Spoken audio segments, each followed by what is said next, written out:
Next, code number 815 815 on the stage.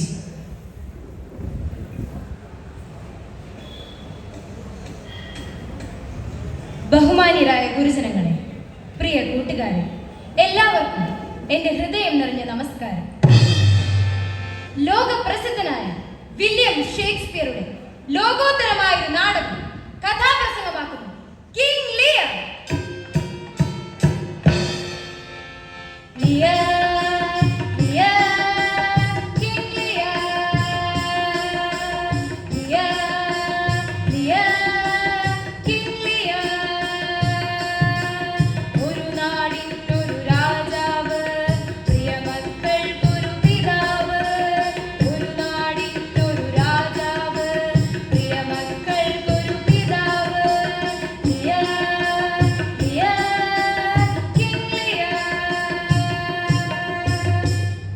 ഇത് ഒരു ഭരണാധികാരിയുടെ കഥയ്ക്കപ്പുറം ഒരു അച്ഛന്റെ കഥയാണ്. ആരാണ് നമുക്കച്ഛൻ? സ്വന്തം കാലിൽ നിൽക്കാൻ തുടങ്ങിയപ്പോൾ നാം അകറ്റിയ കൈകളാണിത്. നമ്മുടെ തെറ്റുകളെ തിരുത്തി ശാസിച്ച കരങ്ങൾ കൂടിയാണിത്. അല്ലാതെ ഇപ്പോഴത്തെ സിനിമാ പാട്ടിലെ അച്ഛനല്ല. എന്റെ അമ്മയുടെ ജിമിക്കി കമ്മൽ, എന്റെ പെൻ കട്ടോണ്ട് പോയേ, എന്റെ അപ്പന്റെ ബ്രാൻഡി കുപ്പി, എന്റെ അമ്മ കുടിച്ചു തീർത്തേ, എന്റെ അമ്മയുടെ ജിമിക്കി കമ്മൽ, എന്റെ പെൻ കട്ടോണ്ട് പോയേ, എന്റെ അപ്പന്റെ ബ്രാൻഡി കുപ്പി, എന്റെ അമ്മ കുടിച്ചു തീർത്തേ. ഇതിൽ അമ്മ മദ്യപാനിയും അച്ഛൻ കള്ളനുമാണ്. പ്രിയരെ, മക്കൾ ഉപേക്ഷിച്ച മാതാപിതാക്കളുടെ ഹൃദയ നൊമ്പരങ്ങൾക്ക് മുൻപിൽ ഞാൻ ഈ കഥ സമർപ്പിക്കുന്നു. ബ്രിട്ടനിലെ ഒരു കൊട്ടാരം, വിസ്തൃതമായ രാജ്യത്തിന്റെ പരമാധികാരം നടക്കുന്നത് ഇവിടെയാണ്. ആരോഗ്യം, വിദ്യാഭ്യാസം, വികസനം, പ്രതിരോധം ഇവയെല്ലാം നോക്കി ഭരിക്കുന്നതോ നമ്മൾ അത്ഭുതപ്പെടും. പടുകിഴവനായ ഒരു രാജാവ്. കാഹളമുയരുന്നു,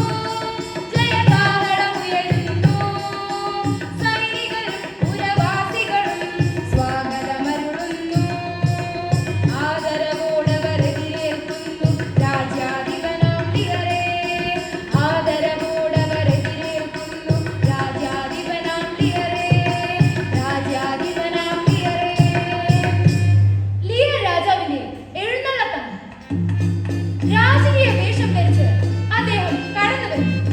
ഇടതുഭാഗത്ത് മൂത്ത മകൻ, വലതുഭാഗത്ത് രണ്ടാമത്തെ മകൻ. രണ്ടുപേരും വിവാഹിതരാണ്. തൊട്ടുപുറത്ത് അവിവാഹിതയായ ഇളയ മകൻ. ഒരു സൗന്ദര്യ സാക്ഷാത്കാരം. പാരം നീണ്ടിരുണ്ട കേശവാരം കണ്ടുകൊണ്ട് കരിങ്കാറും വന്ന് വിണ്ടൽ പൂണ്ട് കരഞ്ഞിടുന്നു. ആകപ്പാടെ നല്ല നല്ല ശോഭത്തേടമിഴിമാരും മോഹപ്പെടും ഇവളുടെ പൊന്മുഖം കണ്ടാൽ. അവളുടെ പേര് ഡീലിയ, കോഡീലിയ. കൂടാതെ ഫ്രാൻസിലെ ഒരു രാജകുമാരൻ എത്തിച്ചേർന്നിട്ടുണ്ട്. ഫ്രാൻസിന്റെ ഭരണാധികാരിയായ ഒരു സുമുഖൻ. സുപ്രധാനമായ ഒരു തീരുമാനം രാജാവ് സദസ്സിനെ അറിയിക്കുന്നു. എനിക്ക് പ്രായമില്ല, അതുകൊണ്ട് തന്നെ രാജ്യഭരണത്തിൽ നിന്നും ഞാൻ ഒഴിവാവുകയാണ്. ഈ നാടിന്റെ സർവാവകാശവും ഞാൻ എന്റെ 3 പെൺമക്കൾക്കുമായി വീതം വയ്ക്കുന്നു. ആദ്യം എന്റെ മൂത്ത മകൾ തന്നെ അവളുടെ സ്നേഹം അറിയിക്കട്ടെ. അവൾ എഴുന്നേറ്റു. അച്ഛനെ സ്നേഹിക്കുന്നു ജീവന്റെ ജീവനായി, അച്ഛനെ പൂജിക്കുന്നു ആരാധ്യദേവനായി. അച്ഛനെ സ്നേഹിക്കുന്നു ജീവന്റെ ജീവനായി, അച്ഛനെ പൂജിക്കുന്നു ആരാധ്യദേവനായി. അച്ഛനാണ് എനിക്കെന്റെ ആത്മശക്തി, അച്ഛനാണ് എനിക്കെന്റെ രക്തവും ജീവനും, അച്ഛനാണ് എനിക്കെന്റെ രക്തവും ജീവനും.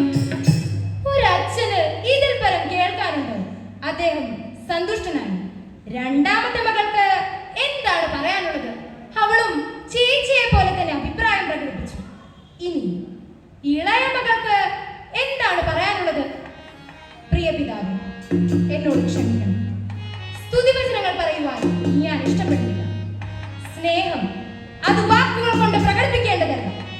ഞാനൊന്ന് ചോദിച്ചോട്ടെ, അച്ഛനെ മാത്രമേ സ്നേഹിക്കുമെന്ന് ഈ ചേച്ചിമാർക്ക് എങ്ങനെ പറയാൻ കഴിയും? ഇവർക്ക് ഇവരുടെ ഭർത്താക്കന്മാരോട് യാതൊരു സ്നേഹവുമില്ലേ?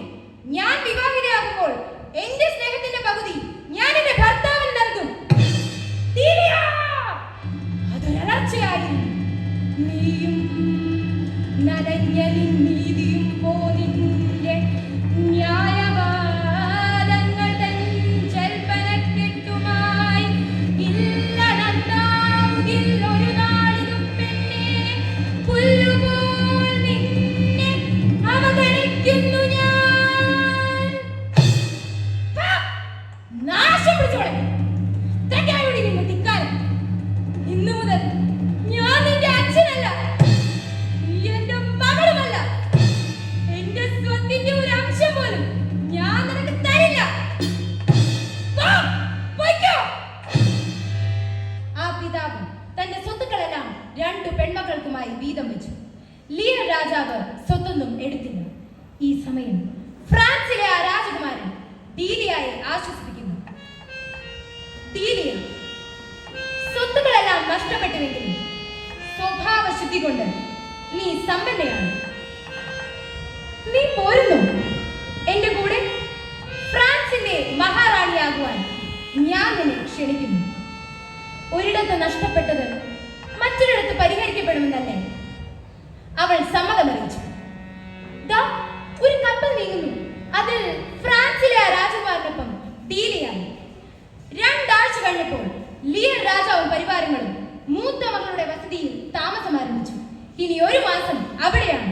രാജകാര്യങ്ങൾ നോക്കേണ്ട, ജനങ്ങളുടെ വിശേഷങ്ങൾ അറിയേണ്ട, യാതൊരു അധ്വാനവും വേണ്ട. എന്തൊരു സമാധാനം! പലപ്പോഴും അവിടെ പാട്ടും നൃത്തവുമാണ്.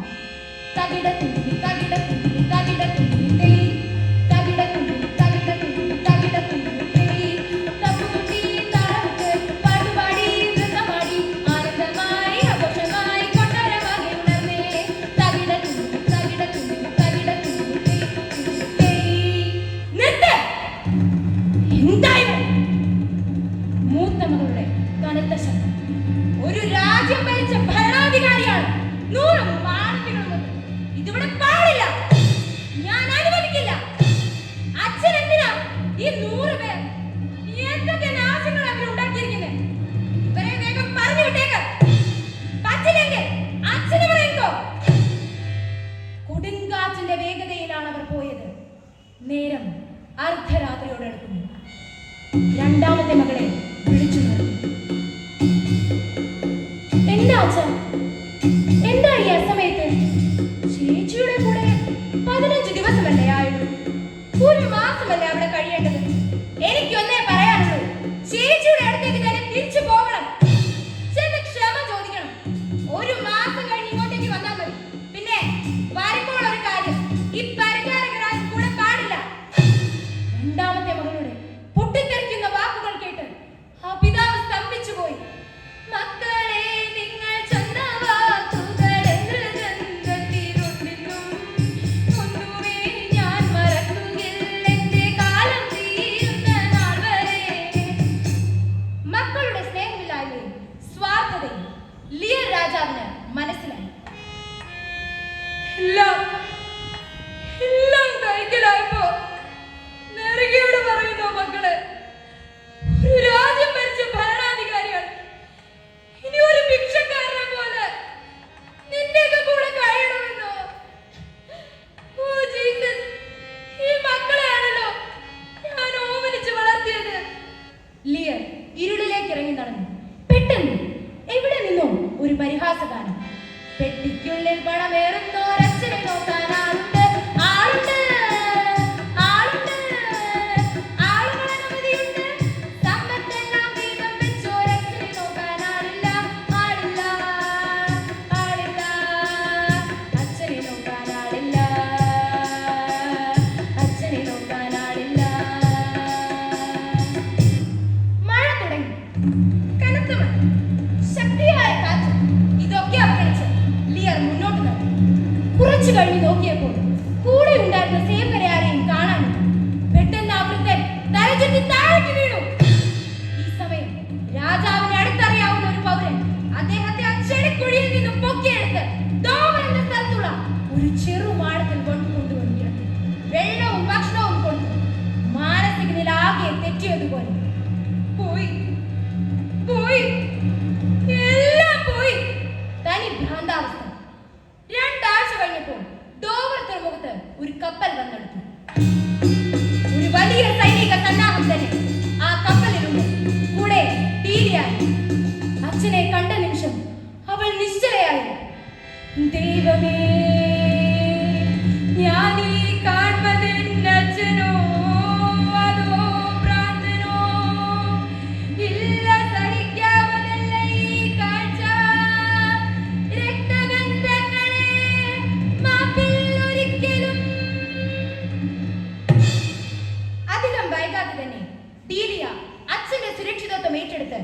വിദഗ്ധ ചികിത്സ നൽകി.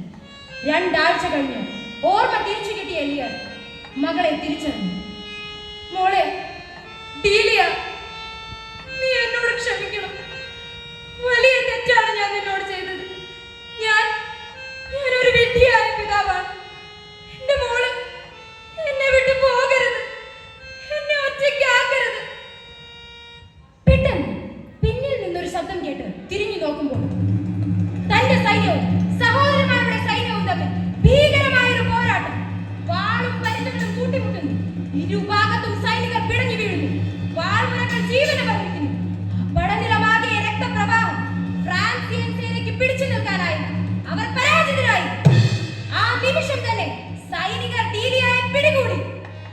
വിട്, എന്നെ വിട്. സഹോദരിമാരെ, ഒരച്ഛന്റെ മക്കളാണ് നമ്മൾ, ഒരമ്മയുടെ വയറ്റിൽ പിറന്നവർ. പക്ഷേ അവരത് കേൾക്കാൻ കൂട്ടാക്കിയില്ല. കുടില തന്ത്രമൊരുക്കി ജീവിത വഴികൾ തേടുന്നു. ദുഷ്ടബുദ്ധികൾ വാഴും ഇവിടെ കപടവേഷവുമായി. സ്വാർത്ഥലാഭം മാത്രമാണവർ കണ്ണുവയ്ക്കുന്നു. മിത്രബന്ധം ചതിയൊരുക്കി പകിടയെറിയുന്നു. ഇവർ രാജ്യദ്രോഹിയാണ്. അനുമതി കൂടാതെ മറ്റൊരു രാജ്യത്തേക്ക് കടന്നു കയറി ഇവിടെ മരിക്കുന്നത് വരെ തൂക്കിക്കൊല്ലാൻ ഈ ഭരണകൂടം വിധിക്കുന്നു. ശിക്ഷ നടപ്പാക്കും മുമ്പ് അവൾ ഉറക്കെ വിളിച്ചു പറഞ്ഞു, കെട്ടഴിഞ്ഞ കാട്ടുകുതിരകളെ, ഈ ആകാശത്തിനും ഭൂമിക്കിടയിലുള്ള നിങ്ങളുടെ ഭരണക്രമം ഏകാധിപത്യമാണ്. ഉണ്ടാക്കുവാൻ പോകുന്ന വലിയ ദുരന്തത്തിന്റെ ശിക്ഷ പ്രവചനാതീതമാണ്. എല്ലാ കോട്ടക്കൊത്തളങ്ങളും പുരാവസ്തുവാകും. എല്ലാ പീരങ്കികളും നിശബ്ദമായി തുരുമ്പെടുക്കും. എല്ലാ സുൽത്താൻമാരും വെളിച്ചമില്ലാത്ത ഗുഹയിലൂടെ ഒളിച്ചോടും. ഇതിനകം ആ കൊലക്കാരൻ അവളുടെ കഴുത്തിൽ മുറുകി.